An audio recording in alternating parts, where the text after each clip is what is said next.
segunda parte do nosso Evangelho no Lar, estudo do livro Meditando a Vida, do Lama Padmasambhava, capítulo 2, Prática na Vida Cotidiana. O item de hoje é níveis de motivação.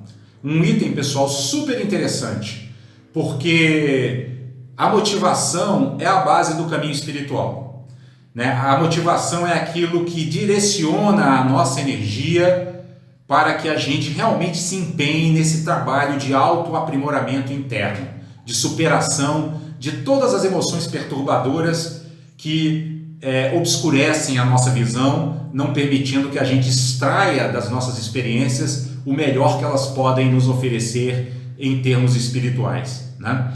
Então, o Lama começa aqui dizendo assim, existem 3 níveis de motivação budista. No primeiro, buscamos gerar méritos e obter uma felicidade estável. Empenhamo-nos em eliminar as 6 emoções perturbadoras e desenvolver emoções positivas. Nessa etapa, a pessoa tem a atenção sobre si. Ela quer felicidade e não sofrimento.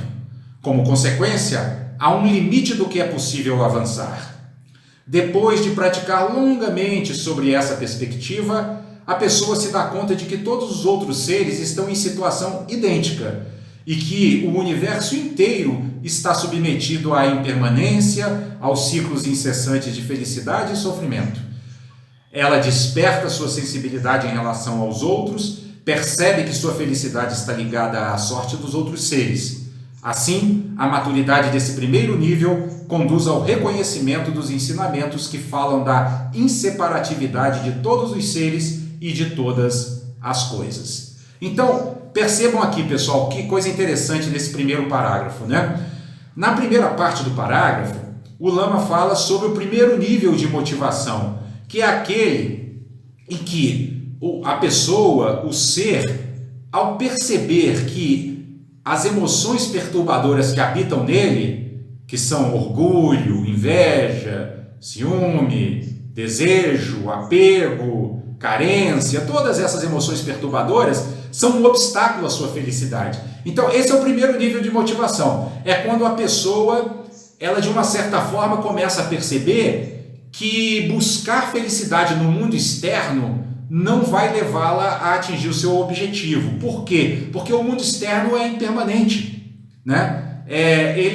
Se eu busco a minha felicidade em aquisições materiais, por exemplo, né, um carro bom, uma casa boa, né, o momento em que esses bens são atingidos pela impermanência, né, por exemplo, o carro bate ou é roubado, né, a casa, por algum motivo, vamos supor, está hipotecada, ou eu perdi a hipoteca, alguma coisa acontece, enfim, né, uma inundação e destrói a casa, o que acontece? Minha felicidade vai pelos ares, né? Então, esse primeiro nível de motivação é quando a pessoa olha e fala, não, peraí, aí eu não vou encontrar felicidade. E ela começa a perceber que, por exemplo, se ela cultivar o desapego, ou seja, se ela começar a trabalhar para se libertar da emoção perturbadora do apego, a perda desses objetos materiais, ou até mesmo o encerramento de um relacionamento, por exemplo, não vai causar mais sofrimento a ela. Porque o que causa o sofrimento não é a perda em si, né? Mas sim o fato da pessoa estar apegada àquilo, né? Como é que funciona isso? Para a gente fazer uma figura que fique bem compreensível, né? É como se eu tivesse agarrado, né, a algo que eu gosto muito, por exemplo, digamos que, assim, só para fazer uma figura, uma metáfora, né? Eu estou ali abraçado com, que seja um computador, né?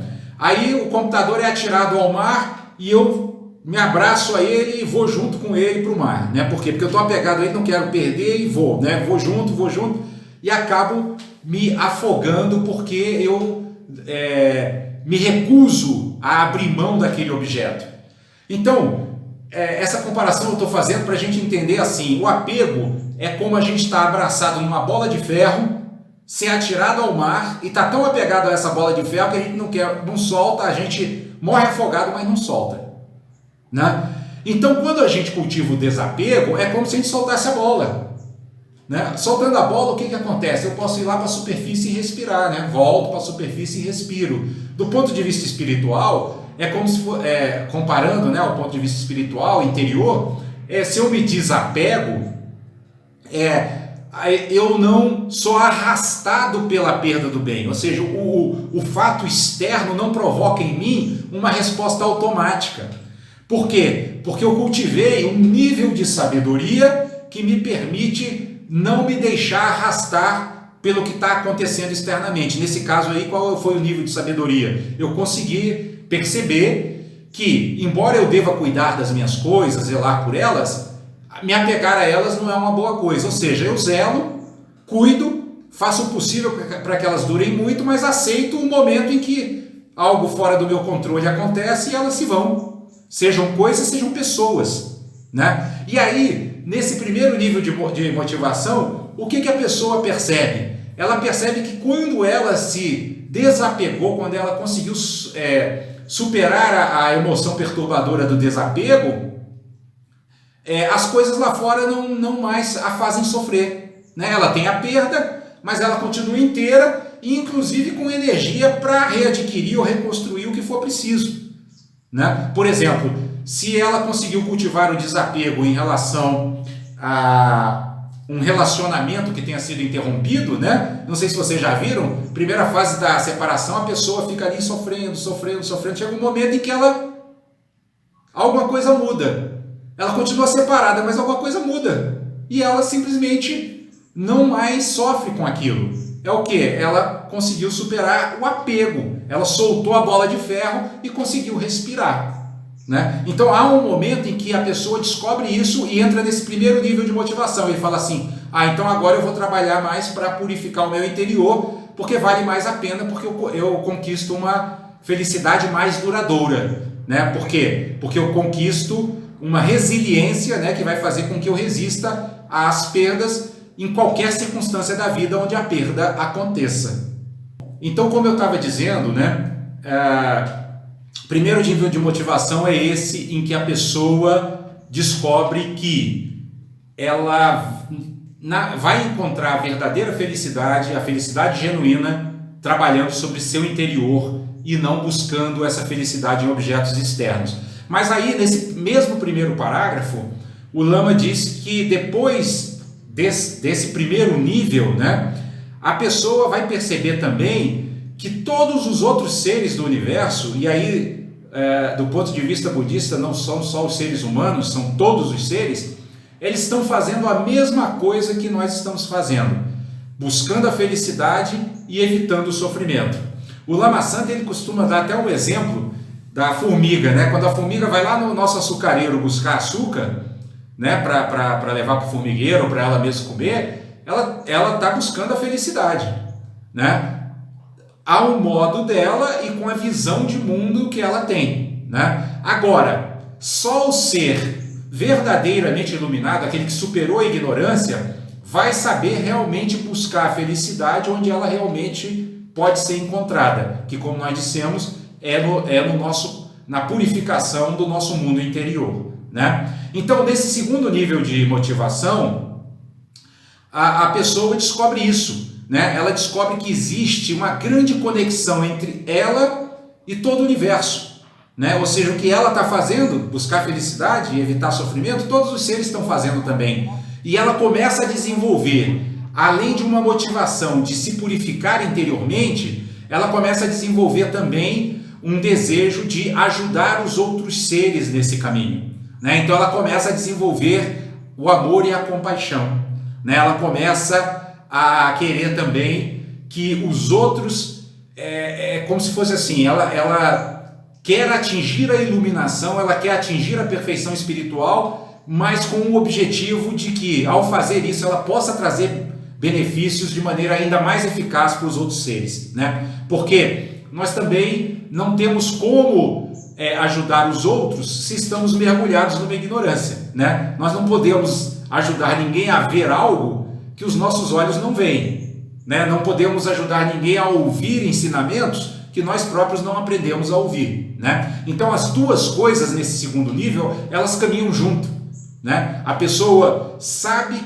que buscando a iluminação, né, ela está cada vez mais conquistando essa felicidade genuína, que não está sujeita à impermanência, né, que é uma felicidade permanente, né, que não acaba, mas ao mesmo tempo ela está também criando meios hábeis, habilidades para ajudar outros seres nesse caminho, né? É por isso que o Lama fala que ela começa a reconhecer os ensinamentos que falam da inseparatividade.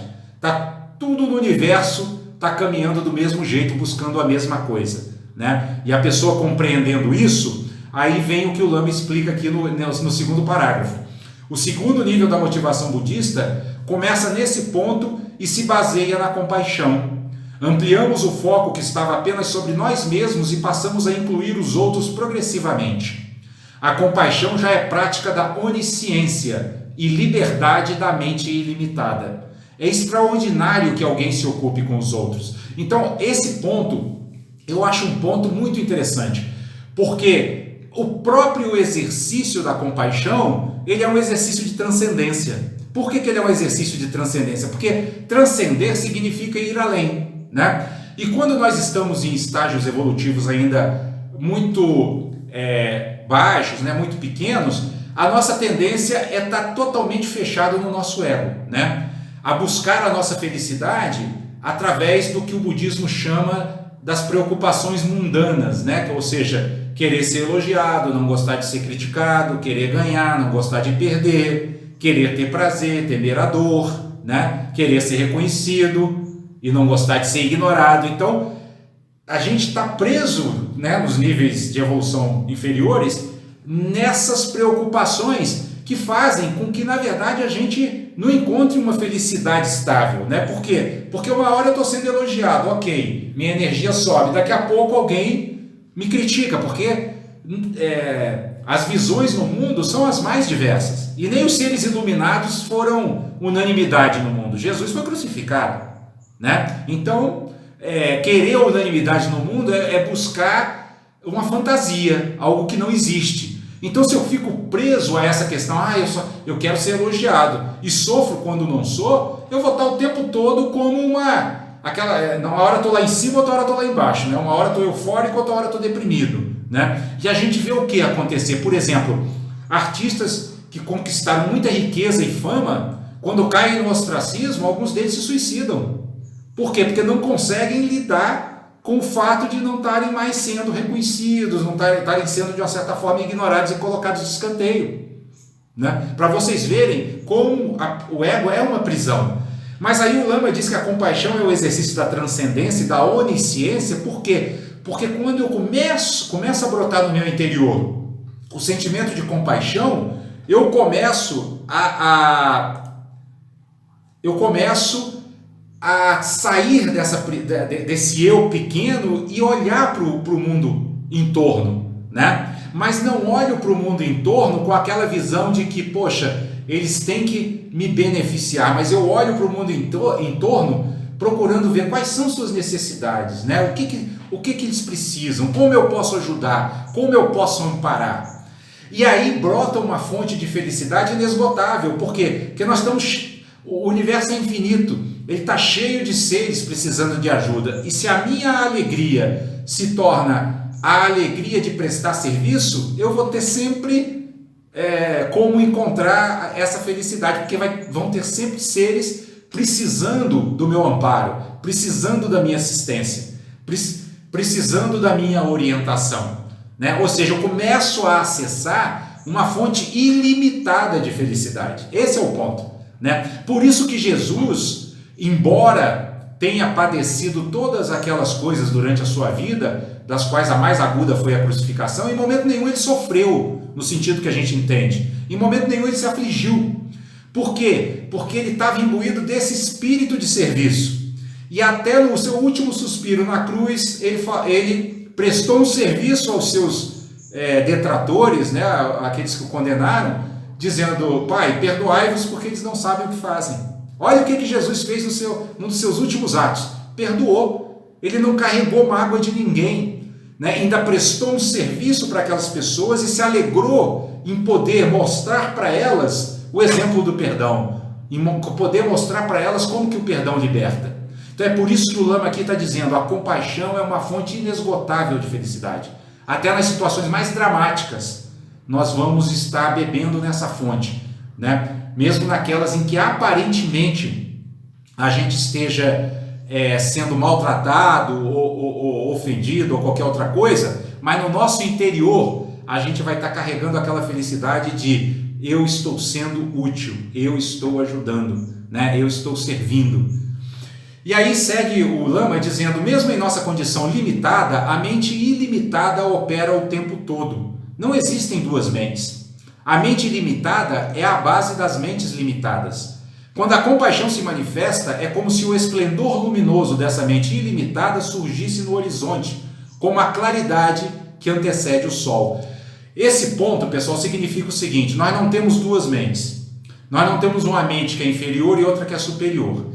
Nós temos uma mente que provém de uma fonte divina, onisciente e ilimitada, mas que quando passa a atuar baseado em referenciais limitados, como esses que eu acabei de citar agora há pouco, por exemplo, querer ser elogiado, não querer ser criticado, querer, né, ganhar, não gostar de perder, eu mesmo aprisiono essa mente, que é infinita, numa visão limitada da realidade. E é isso que dentro de todas as doutrinas espiritualistas é chamado de ignorância espiritual. Eu ignoro que a minha mente tem poder para muito mais do que o que ela está fazendo quando se sujeita a essa visão limitada que é imposta por mim mesmo, né? Por eu estar trabalhando na ótica de querer ser servido e não na ótica de ter o impulso de servir, né? Quando eu estou trabalhando nessa ótica, eu mesmo me aprisiono dentro dessas preocupações mundanas que eu citei agora há pouco, né? Então eu preciso de reconhecimento, eu não posso ser ignorado. Aí o que acontece? Minha mente, que poderia estar agindo de forma compassiva e amorosa, passa a querer manipular as situações para que elas se encaixem nos meus desejos, naquilo que eu gostaria que fosse. E aí, como a gente não tem controle sobre tudo, as coisas não se encaixam nos nossos desejos e aí nós sofremos, né? O sofrimento nada mais é do que essa desarmonia entre o que nós desejamos interiormente e aquilo que efetivamente a realidade pode nos oferecer, né? Por isso que o desejo é também uma causa de sofrimento, né? Quando ele está muito voltado para um desejo egoístico, né? Um desejo de satisfazer só a mim, né? Como se o resto não existisse, né? Sem tomar conhecimento do universo à minha volta. E aí o Lama segue dizendo, a compaixão é a primeira das 4 qualidades de valor incomensurável descritas pelo Buda, o desejo de que o outro se libere de suas dificuldades. No segundo nível, a prática de todas as 4 qualidades incomensuráveis é fundamental. As demais qualidades são amor, alegria e equanimidade, certo? Ou seja, quando a gente começa a se conectar com essa nossa essência divina, né, nós começamos a manifestar essas 4 qualidades incomensuráveis, que são compaixão, ou seja, o desejo, né, de diminuir o sofrimento, né, é o que Jesus sempre tinha. Não sei se vocês percebem, lendo o Evangelho todinho, vocês olhem que os olhos de Jesus, ele brilha, não é quando ele podia ganhar alguma coisa ou lucrar alguma coisa, era sempre que aparecia uma situação onde ele podia dar assistência e amparo, dar consolo. Aí os olhos dele brilhavam de alegria. A alegria dele era sempre uma alegria altruísta. É essa alegria que o Lama está citando aqui, né? A outra qualidade incomensurável, a compaixão, né? A compaixão é uma, né? Que é desejar diminuir o sofrimento dos outros. A alegria altruísta, que é eu me alegrar quando os outros estão bem, quando os outros conseguem superar seus obstáculos. O amor, que é eu me empenhar para que as qualidades positivas dos seres brotem e venham à tona, e a equanimidade, que é não ser indiferente a nada, como está dizendo o próprio radical Ecos, né? Todos são iguais, né? Todos são seres que provêm da mesma fonte divina, da qual eu também provim, né? Então, a equanimidade, ela não tem indiferença nenhuma, né? Ela procura ajudar cada um dentro do seu mundo E por isso ela também é uma fonte de felicidade inesgotável para nós, né? Por quê? Porque a todo momento, em todos os contatos que nós fazemos com o universo, quando nós temos equanimidade, nós vemos em todas as circunstâncias uma oportunidade de fazer algo bom. E aí isso nos alegra, isso nos eleva, né? E por fim, o Lama conclui dizendo: o terceiro nível de motivação é a percepção de que o local onde estamos, nossa natureza e tudo que nos rodeia são perfeitos. É a prática da visão pura, o reconhecimento da natureza perfeita e verdadeira inerente a todas as aparências. Esse é o terceiro e mais elevado nível da motivação. É quando eu começo a olhar para o mundo, e para a gente usar uma linguagem cristã, eu consigo ver no mundo a onipresença divina. Não é isso? Porque o próprio cristianismo nos ensina isso. Tudo vem de uma mesma fonte. Jesus diz: todos são filhos de um mesmo Pai. E Jesus, quando olhava para os seres, fossem eles os piores seres, né? Aqueles que estivessem praticando as maiores negatividades, ele olhava para eles e via neles esse potencial divino de serem bons, de serem compassivos, de serem amorosos, de serem equânimes, e trabalhava intensamente para que todos os seres que com ele entrassem em contato conseguissem acessar essa essência divina que habitava dentro deles. Então, é isso que é o terceiro nível de motivação. É eu conseguir olhar para todos os fenômenos e perceber neles a perfeição que está por detrás de tudo aquilo que acontece no universo, de todo fenômeno universal. É por isso que no Oriente, eu vi uma vez uma reportagem sobre o Japão, né? Quando teve um problema lá, não sei se foi um terremoto, uma hecatombe natural, e os jornalistas ocidentais estavam muito impressionados, né? Porque os japoneses assim esperavam o socorro com muita tranquilidade, lidavam com as perdas dos entes queridos também com muita serenidade, e aí foram entrevistar um especialista em pensamento japonês, né? E aí esse especialista disse: olha, na língua japonesa sequer existe a palavra tragédia.